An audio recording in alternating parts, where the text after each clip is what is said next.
para ir para cá.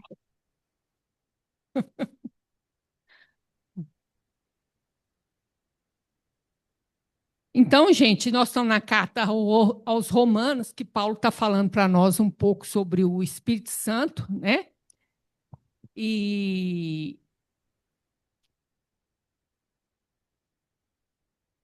então ele tá dando uma explicação dessa. Ele veio falando da lei, que a lei não é capaz de salvar, e agora nesse capítulo ele está contando para nós tudo que o Espírito Santo faz com a gente. Porque se viverdes segundo a carne, morrereis. Mas se pelo Espírito mortificardes as obras do corpo, vivereis. Porque todos os que são guiados pelo Espírito de Deus, esses são filhos de Deus. Porque não recebestes o espírito de escravidão, para outra vez estardes em temor, mas recebestes o espírito de adoção de filhos, pelo qual clamamos: Abba, Pai. O próprio Espírito testifica com o nosso espírito que somos filhos de Deus. E se nós somos filhos, somos logo herdeiros também, verdadeiramente herdeiros de Deus e co-herdeiros de Cristo. Se é certo que com ele padecemos, para que também com ele sejamos glorificados. Aí alguém percebe qual que é a palavra que mais repete aí nessa parte aí, gente? Filho, filho. Então, fica muito estranho para a gente, porque a gente está lendo no português. Então, é filho, que filho faz isso, faz isso. Então, quando a gente vai no grego, a gente vê que Paulo usa duas palavras para filho, que eu substituí aqui. Uma chama ruios e o outro é o tecnon. São duas palavras diferentes, as duas significam filhos, mas com conotações diferentes. Aí fica mais claro para nós o que Paulo está falando, porque no português foi traduzido tudo como filho, mas no grego ele usa duas palavras diferentes. Aí nós vamos ler de novo, tá? Substituindo o ruiose e o tecnon, e eu quero que você me preste atenção, o que é melhor? É eu ser ruios ou tecnon? Vamos lá. Porque todos que são guiados pelo Espírito de Deus, esses são ruiós de Deus. Porque não recebestes o espírito de escravidão, para outra vez estardes em temor, mas recebestes o espírito de adoção de filhos, pelo qual clamamos: Abba, Pai. O próprio Espírito testifica com o nosso espírito que somos tecnon de Deus. E se nós somos tecnon, somos logo herdeiros também, verdadeiramente herdeiros de Deus e co-herdeiros de Cristo, se é certo que com ele padecemos, para que também com ele sejamos glorificados. E aí, o que é melhor? É ser tecnon ou ser ruios? Até que não. Até que não. Vocês acham que é melhor ser tecnon, né? Ou não é? Uma minoria acha ruios. Então, a gente vai lá no capítulo 1, versículo 3 e 4, e nós vamos ler o que Paulo fala lá. Acerca de seu filho, que nasceu da descendência de Davi segundo a carne, e que mediante o Espírito de santidade foi declarado Filho de Deus com poder, pela sua ressurreição dentre os mortos, Jesus Cristo nosso Senhor. Então, nesse versículo, ele fala da descendência do Cristo pelo corpo carnal, que é filho de Davi, né? Tanto para o lado de Maria quanto para o lado de José, ele é descendente de Davi, mas que ele é filho de Deus, por quê? Porque a ressurreição aprova isso. Ou seja, a ressurreição é que garante para nós que ele é filho de Deus. né? E isso, ele foi feito, essa ressurreição dele, tem duas traduções na época que a gente viu, através do Espírito de Deus, que é a mesma coisa de Espírito de Santidade, que fez a ressurreição no Cristo, operou a ressurreição, ou o Espírito de Santidade, ou seja, o Espírito de comunhão do Cristo com Deus, que fez a ressurreição. Os dois estão certos, na minha visão, não tem que achar um. Aí é interessante, porque ele é chamado de filho de Deus. Mas aqui, o que é usado? Ruiós. O Cristo é ruiós. Nós somos tecnó. Então, ruiós quer dizer o quê? Aquele que no caráter, ou seja, eu sou filho de Deus porque eu sou capaz de ter semelhança com ele. Então, eu tenho caráter em mim, no meu caráter e na minha vida, você vai ver as características de Deus. Por isso que Jesus é filho de Deus. E ele é governado pelo Espírito de Deus. E nós somos tecnó, é filho criança. Entendeu? É isso, Ixi, menor de idade. Então, agora, se a gente volta lá no versículo, a gente vai entender. Porque todos os que são guiados pelo Espírito de Deus são ruiós de Deus, são filhos de Deus. Ou seja, o Cristo é filho de Deus. Ele é guiado pelo Espírito de Deus, né? Porque não recebeste o espírito de escravidão para outra vez estades em temor, mas recebeste o espírito de ruiutésias, ou seja, de adoção de filho, pelo qual clamamos Abba Pai. Então, você vê que eu recebo o espírito que processa o processo de me tornar um ruiós, que é chamado, traduzido como o espírito de adoção de filho. Então, esse espírito divino está agindo em mim, me transformando em um ruiós.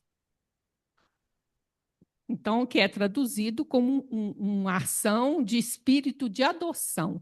Mas é isso, está me transformando num ruiós. Olha aqui, ó, a palavra. Tá? E é a partir desse processo que começa em mim que eu clamo, eu anseio, eu peço, Paizinho, Pai. Abba é Paizinho. Então eu quero a comunhão, eu quero a intimidade. A partir da ação desse espírito em mim, começando a me transformar em um ruiós, ok? O próprio espírito, o espírito divino em mim, com o meu espírito, com a minha consciência espiritual, atesta que eu sou tecnó. Sim, o divino não desabrochou em mim, meu espírito é imaturo, os dois testificam, eu sou uma criança, espiritualmente falando, entendeu, gente? Eu sou tecnó, eu não sou ruiós. Não é os outros que testificam isso. Deu para entender? É óbvio, basta olhar com o olhar espiritual, quem tem olho para ver, né? Olha e fala, tecnó. Se nós somos tecnó, somos herdeiro.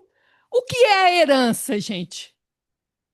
Não é o futuro? Você fala assim, eu vou herdar, mas eu não tenho ela hoje. Tem? Não, herança é uma coisa futura, é uma esperança futura. É seu, mas hoje não é. Por quê? Porque eu sou criança. Eu não posso ainda acessar a minha herança, mas ela é minha. Verdadeiramente herdeiro de Deus. Sim, Deus tem uma herança para você que está te aguardando, é só sua, você vai tomar posse, né? E co-herdeiro com Cristo, porque o Cristo já herdou. O Cristo já tomou conta da sua herança, né? Se é certo que com ele padecemos para que também com ele sejamos glorificados. Ou seja, a glória da ressurreição passa pela experiência da cruz. Não tem ressurreição sem cruz. Ok? Não ficou mais claro? Agora ficou mais claro.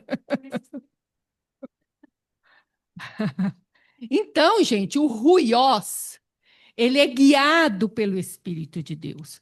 E o tecnon, né, a condição de tecnon, de criança, é testificada pelo Espírito Divino em mim, juntamente com a minha condição espiritual, né? A gente vai, vamos dizer assim, sendo submetido ao espírito de adoção, ou seja, uma modificação, um processo lento de transformação, e com esse processo eu começo a ansiar pela intimidade e pela comunhão com o Pai. E a beleza, somos herdeiros e co-herdeiros com Cristo. Tá ok? Essa é a herança que eu falei com vocês. Deseja a tua herança. Queira a tua herança. Clame por ela. Aí nós vamos lá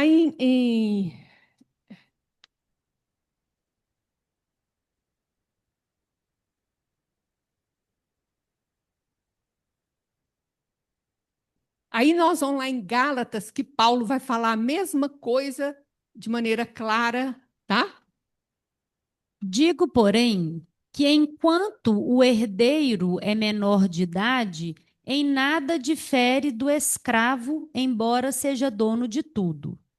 No entanto, ele está sujeito a guardiões e administradores até o tempo determinado por seu pai. Assim também nós, quando éramos menores, estávamos escravizados aos princípios elementares do mundo. Mas, quando chegou a plenitude do tempo, Deus enviou seu filho, nascido de mulher, nascido debaixo da lei, a fim de redimir os que estavam sob a lei, para que recebêssemos a adoção de filhos. E porque vocês são filhos, Deus enviou o Espírito de seu Filho aos seus corações, o qual clama, Abba, Pai.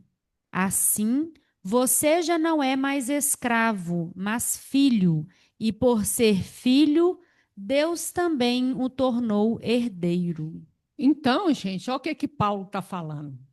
O herdeiro somos nós. Menor de idade, nada difere do escravo. Porque ele não pode acessar a herança. Não pode, né? Embora seja dono de tudo. Ele está sujeito a guardiões e administradores. A gente vai ver pelo texto aqui que Paulo está falando que nós somos sujeitos à lei. E é por isso que a gente fala que a lei é como se fosse uma babá, uma professora, uma educadora. Vem dessa visão, sabe, que Paulo traz para nós, até o tempo determinado por seu pai. Porque nessa cultura, quem define a hora que o filho pode sair da infância é o pai. Entendeu? É ele que determina. Então, também, no nosso caso, é Deus que determina, não é o espírito, com o meu espírito, que testifica que eu sou tecnô? A mesma coisa, o espírito divino, juntamente com o meu espírito, que vai testificar, dar o testemunho que eu já sou ruios. Então, eu sou declarado maior de idade no tempo determinado por Deus. Até lá, eu estou sob a guarda da lei, como educadora. Ela que tem que me educar. Como uma pajem, né? Que cuida de mim porque eu sou criança. Eu preciso da lei para colocar limite, para falar comigo isso é certo, isso é errado, porque eu sou tecnô. Quando éramos menores, estávamos escravizados aos princípios elementares do mundo. Claro que Paulo falando isso é porque ele já não está, mas nós estamos. Nós somos respondemos aos nossos instintos, às nossas paixões, somos reativos, então ainda estamos escravizados. Né? Não vamos comparar a gente com Paulo. Paulo que não está mais, mas nós ainda estamos, viu, gente? Só você prestar atenção se você reagiu, pronto, acabou. Ou é paixão ou é instinto. Você pode escolher, e geralmente é os dois. Então, nós ainda estamos escravizados, estamos tentando sair dessa, né? Quando chegou a plenitude do tempo, alguém sabe o que é plenitude do tempo? A hora determinada por Deus. Nasce Jesus. Que quando que Jesus tinha que nascer? Na hora determinada por Deus, a plenitude do tempo. O tempo chegou no ponto certo, ele nasceu. Nascido de mulher, sim, nascido na carne, como nós, tudo direitinho. A fim de redimir o que estão sob a lei, sobre os guardiões e administradores, sobre os educadores, para que recebêssemos a adoção de filho, para que recebêssemos aquele espírito que vai nos tornando adotivos, ou seja, que vai nos tornando ruiós. A ação do divino em mim vai me regenerando e me tornando ruiós. E porque vocês são filhos, Deus enfiou o espírito de seu filho aos seus corações, que clama, Abba, Pai. Aí a gente clama por essa intimidade, por esse paizinho, por pai, né? É a presença do divino em nós que faz com que a gente clame. Paulo fala lá que é após a ação do espírito de adoção que a gente começa a clamar pelo Abba, Pai. Assim você já não é mais escravo, mas filho, e por ser filho, Deus também o tornou herdeiro. Nós somos herdeiros. Ok? Clareou um pouquinho mais? Agora a questão é, eu vou herdar o quê? Já que eu vou ter herança, né? É bom a gente saber qual é o tesouro que nos espera, né, não?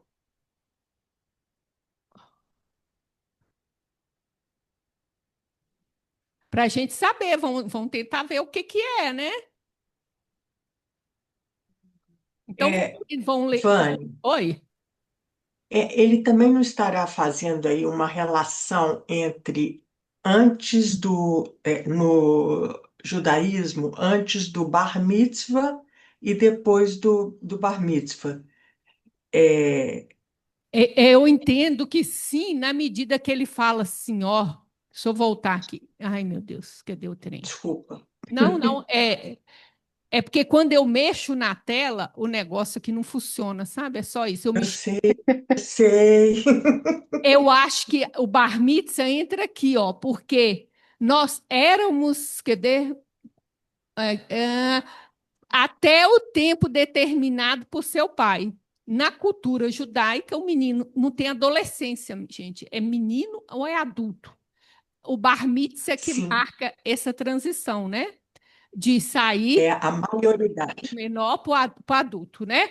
Mas isso é Maioridade uma religiosa. simbologia para nós, porque é o pai que fala quando eu me tornei adulto, o Uhum, ruiós, né? Ou seja, o divino em mim vai testificar que eu sou um ruiós.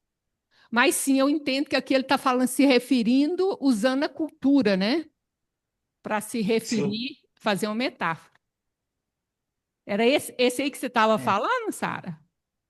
Isso mesmo. Obrigada, Vânia. Agora vamos ver nossa herança, o que é. E se o espírito daquele que dentre os mortos ressuscitou a Jesus habita em vós, aquele que dentre os mortos ressuscitou a Cristo também vivificará os vossos corpos mortais pelo seu espírito que em vós habita. Porque se viverdes segundo a carne, morrereis. Mas se pelo Espírito mortificardes as obras do corpo, vivereis. Porque todos os que são guiados pelo Espírito de Deus, esses são filhos de Deus. Porque não recebestes o espírito de escravidão, para outra vez estardes em temor, mas recebestes o espírito de ruiotésias, de adoção de filhos, pelo qual clamamos Abba, Pai. se é certo que com ele padecemos, para que também com ele sejamos glorificados. Esse eu cortei o versículo, por isso que eu pus aquele C lá. Então, gente, alguém descobriu alguma herança aí? O que você vai ganhar? O que é seu?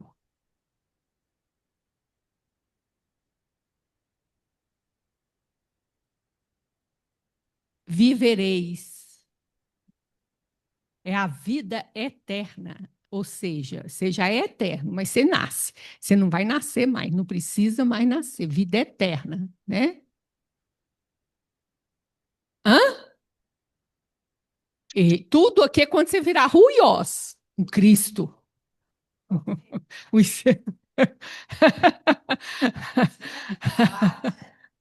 A outra coisa também, né, gente? Nós clamamos, com certeza nós vamos receber, né? Clamamos, né? A outra coisa, a gente vai ser glorificado com Cristo. A outra coisa, né? Aquele que ressuscitou Jesus vai vivificar, que nós vimos que a outra tradução para isso é vai gerar a partir do nosso corpo mortal o corpo glorioso. Ou que Kardec chama lá no Evangelho segundo o Espiritismo, corpo celeste. Corpo celeste ou corpos terrestres. Então nós somos herdeiros de quê? De um corpo ressurreto ou glorioso, ou como Kardec chama, celeste, da vida eterna. Aí eu esqueci de mostrar isso, né? Porque o ruiós, ele é guiado pelo Espírito de Deus. Nós vamos ser guiados pelo Espírito de Deus. E o clamor vai se realizar, já que eu clamo pela intimidade com Deus, né? Abba, Pai, eu clamo por essa intimidade, por essa comunhão, então esse clamor vai ser satisfeito e glorificados com Cristo. Essa é a nossa herança. Ok? Deu para entender, Tá gente, bom qual que é a demais. nossa herança? Tá bom demais. Não tá? Tem muita coisa boa aí, mas tem gente que não quer. Mas aí é no tempo de cada um. É, tem que, vamos dizer, tem que ver o valor do que te espera para você querer, né? Ah, isso. Então vamos ver agora Emmanuel, né, gente? Vinha de Luz, capítulo 120, Herdeiros. E se nós somos filhos, somos logo herdeiros também, herdeiros de Deus e co-herdeiros do Cristo. Incompreensivelmente, muitas escolas religiosas, através de seus expositores, relegam o homem à esfera de miserabilidade absoluta. Púlpitos, tribunas, praças, livros e jornais estão repletos de tremendas acusações. Olha o que Emmanuel fala, gente. O título chama Herdeiros. E olha o que ele fala. É incompreensível isso. Incompreensível. Não dá para compreender, né? Porque, às vezes, esse discurso vem para mostrar o quão pecadores nós somos, para saber o quão precisamos do Cristo. Mais ou menos esse o recado que às vezes eu escuto. Mas isso é problemático, né? Porque essa questão de miséria absoluta, às vezes, é apresentada também como um fogo eterno, um inferno eterno, um castigo eterno, né? Os filhos da terra são categorizados à conta de réus da pena última. Ninguém contesta que o homem, na condição de aluno em crescimento na sabedoria universal, tem errado em todos os tempos. Ninguém ignora que o crime ainda obceca, muitas vezes, o pensamento das criaturas terrestres. Entretanto, é indispensável estabelecer a verdade essencial. Gente, olha, somos alunos em crescimento, somos tecnon, né? Tecnon. Então, o que que acontece? Ninguém contesta, gente, que a gente é filho rebelde, nós somos infratores da lei, estamos assim por decisão nossa. Ninguém pode contestar isso, isso é uma verdade, né? Mas nos colocar como aqui, ó, réus de pena última, ou seja, sem possibilidade de regeneração, sem possibilidade de salvação, né? De regeneração, e aí que está o problema, é o peso disso, né? É o peso desse passado de crimes. Alguém quer falar alguma coisa? Se muitas almas permanecem caídas, Deus lhes renova diariamente a oportunidade de reerguimento. Além disso, o Evangelho é o roteiro do otimismo divino. Paulo, em sua Epístola aos Romanos, confere aos homens com justiça o título de herdeiros do Pai e co-herdeiros de Jesus. Você sabe qual que é a diferença de ser herdeiro e ser co-herdeiro?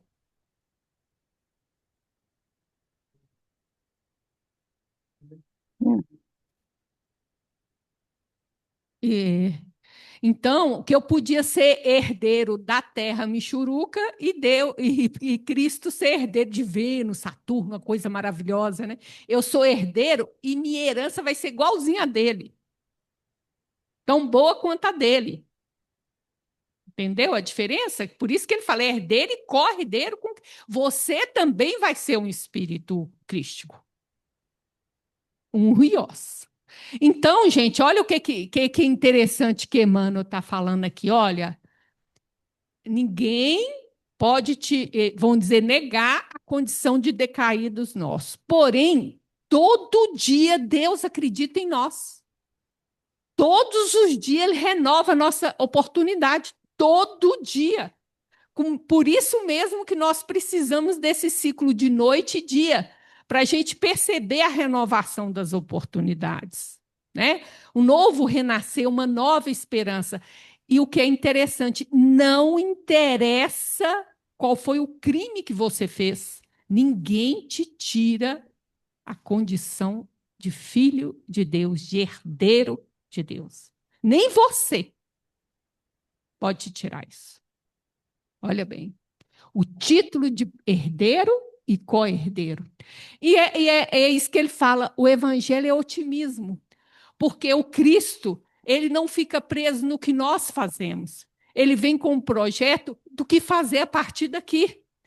Gente, a gente pensar nesse espírito que saiu, olha bem, a Terra tem 4,5 bilhões de anos que ele era espírito Cristo, e que já não reencarnava, 4,5 bilhões de anos. E ele pega um corpo para mostrar para a gente, olha, eu posso viver as mesmas experiências com você, aprenda comigo, eu acredito em vocês.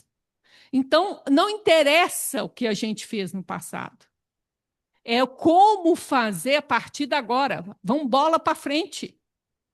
E ele acredita nisso, e é por isso que ele não faz por nós. Né? É esse otimismo, ele apostar na nossa capacidade de nos construir. Por que razão se dilataria a paciência do céu para conosco, se nós, os trabalhadores encarnados e desencarnados da terra, não passássemos de seres desventurados e inúteis? Seria justa a renovação do ensejo de aprimoramento a criaturas irremediavelmente malditas? É isso que está falando. Você não percebe o tamanho do investimento, né, de Deus, da espiritualidade, se a gente fosse condenados, né? É necessário fortalecer a fé sublime que elevamos ao alto. sem nos esquecermos de que o alto deposita santificada fé em nós. É isso. A fidelidade nossa a Deus que nos ajuda nessa caminhada. Mas existe uma confiança do alto também nas nossas possibilidades. Por quê? Porque nós temos potencialidades divinas dentro de nós, gente. Quando pergunta para Jesus, né? Então quem se salvará? O que, que ele fala? A Deus nada é impossível. A Deus que está dentro de ti. Olha só, né?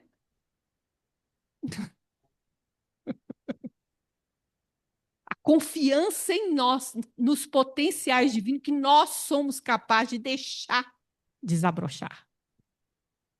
Que a humanidade não menospreze a esperança. Não somos fantasmas de penas eternas, e sim herdeiros da glória celestial, não obstante nossas antigas imperfeições. Lembra que a glória com Cristo é exatamente a que nos espera da herança? Pois é, não somos fantasmas de penas eternas, né? Não menospreze essa esperança, gente. Que acredite nessa herança e acreditar também na condição nossa de filho de Deus. Então, nós somos essencialmente bons. Essa que é a questão, porque nós somos de origem divina. O original da fábrica é bom.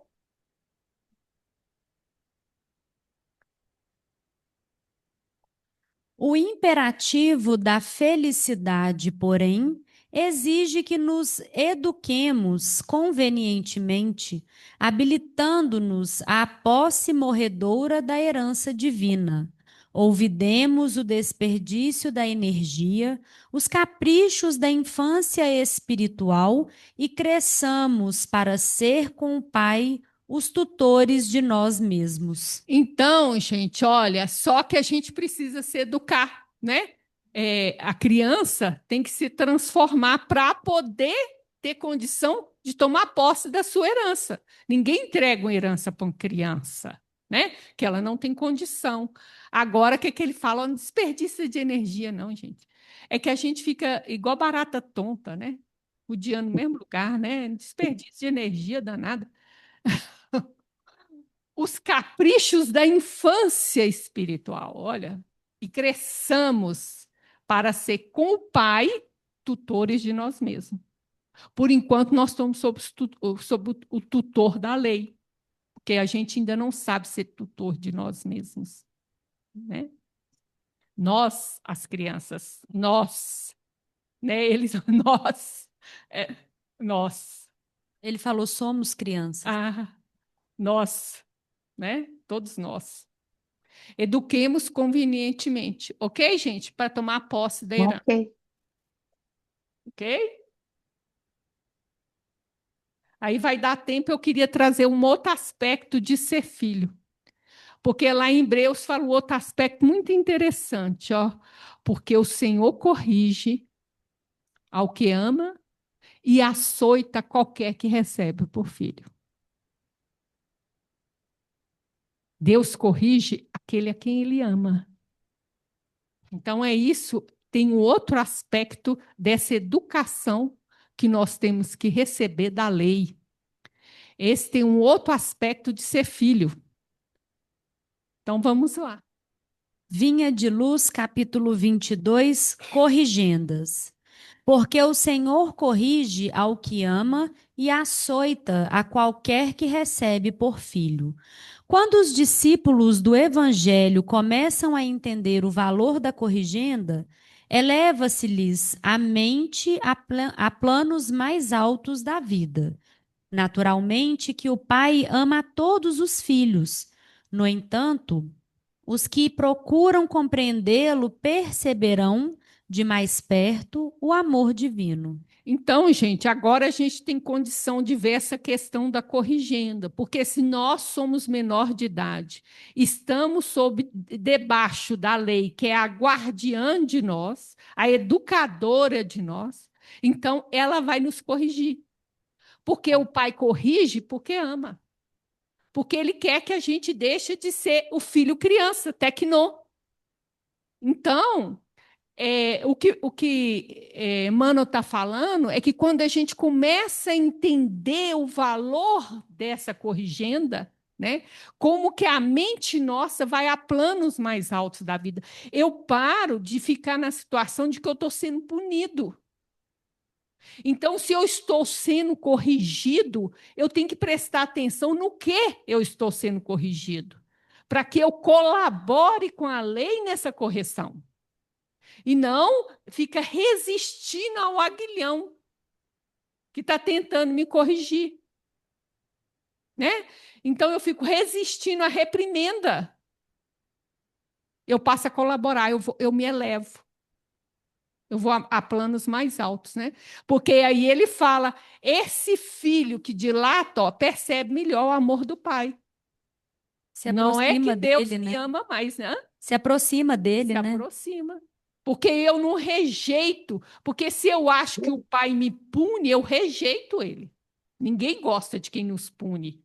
Mas se eu percebo que ele me educa, que é aquele espírito de adoção que está agindo em mim, me corrigindo, para me transformar num filho maior de idade, aí eu consigo me relacionar com o pai que me corrige. Porque eu já consigo entender que a corrigenda é para o meu crescimento. De vitimar, de revoltar com o pai, né?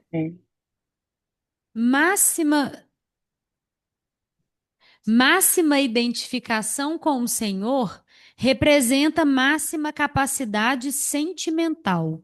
Chegado a essa posição, penetra o espírito em outras zonas de serviço e aprendizado. Só que eu entendo, gente, quando fala máxima capacidade sentimental aqui, Emmanuel não está falando de emoção, não, tá?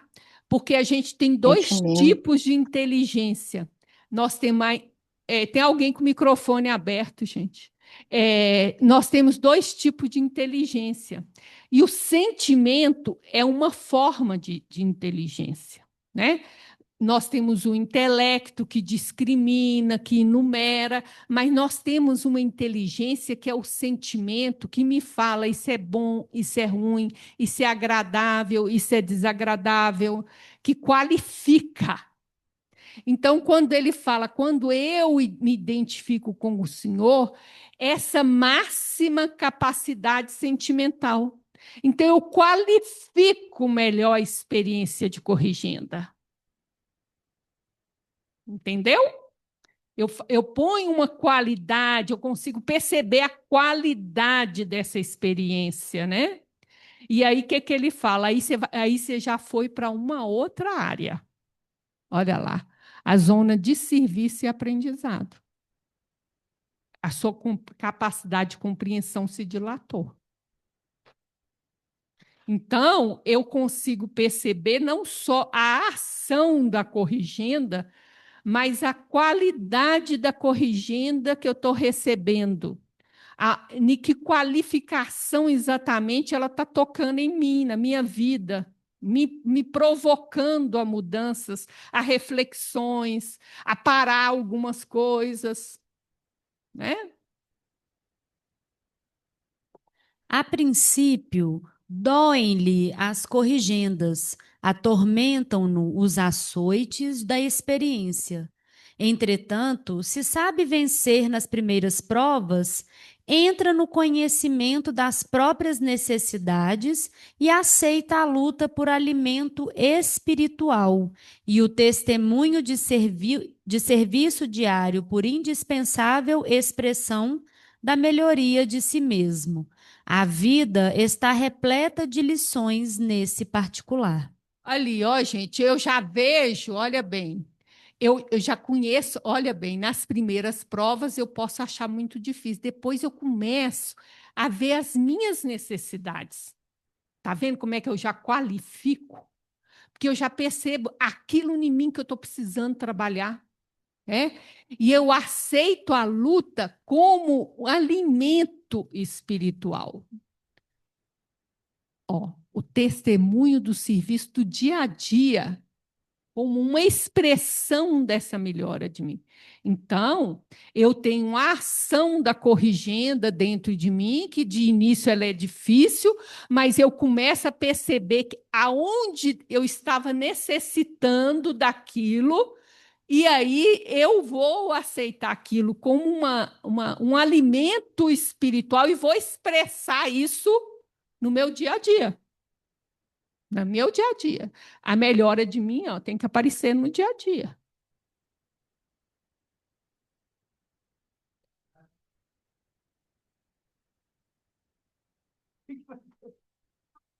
Isso mesmo. A árvore sonha, o irracional atende ao impulso. O homem selvagem obedece ao instinto.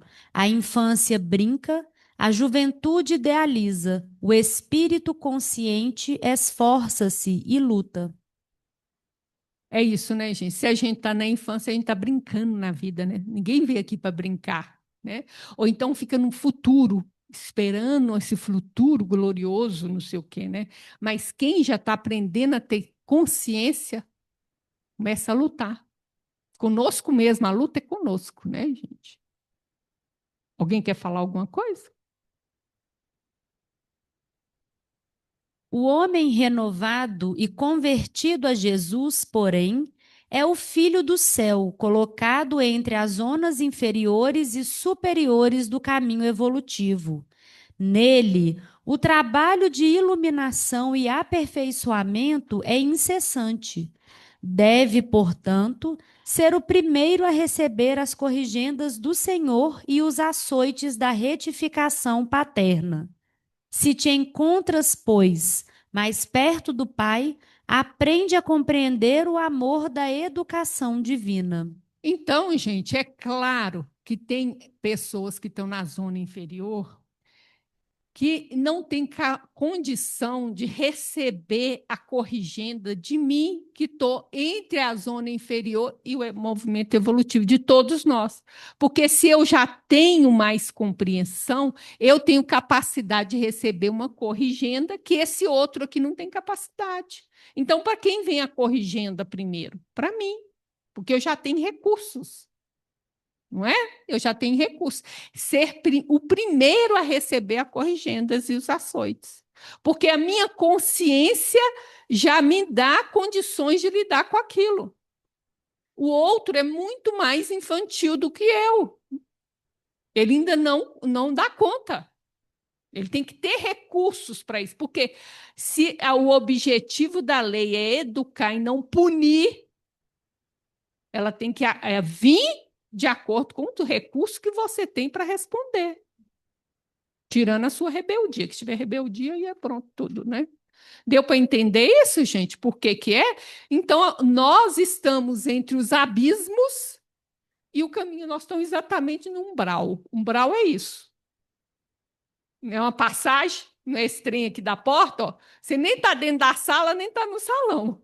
Você está no umbral, ou seja, na região intermediária, entre as zonas inferiores e superiores.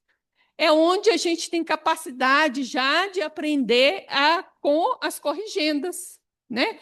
Então, compreenda, olha, se te encontras mais perto de Deus, compreenda a correção divina, a expressão do amor de Deus que Ele quer te pôr para cima, lá para dentro da sala, lá para o campo superior, Ele quer te levar para lá, ó, para perto dele. É isso. Então, a gente acabou com esse negócio de filho hoje. Alguém quer falar alguma coisa?